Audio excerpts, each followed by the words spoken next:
Odinga and his deputy Mombasa Governor Ali Hassan Joho, who has also shown interest in wanting to carry the ODM flag come 2022 at a presidential level. Odinga, to some politicians, intends to have another jab at the presidency as well come 2022. Of course, we'll be watching of how that unfolds.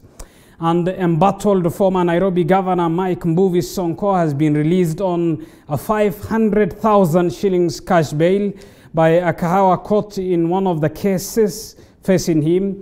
Although the prosecution argued that Sonko may influence the witness against him in the terrorism charges facing him, Chief Magistrate Diana Mochache ruled that the witnesses, who are all police officers, should be put under protection if the prosecution feels their lives are in danger.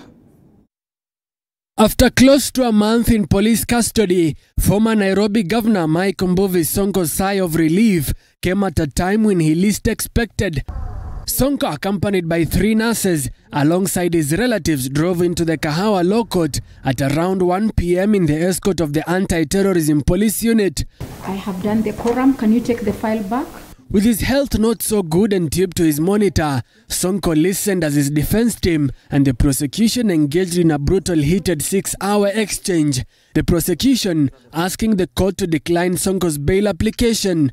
Chief Magistrate Justice Diana Mochache declining the prosecution's request that Sonko's influence and ability to command his followers, given his political prominence in the county, would limit investigations. The first accused is released on a surety bond of 1 million or a cash bail of 500,000. Sonko is accused of recruiting a terror group, with his co-accused Clifford Ouko and Benjamin Odhiambo facing charges of possession of military attire, intending to commit terror. The two have been released on a 200,000 shilling bail.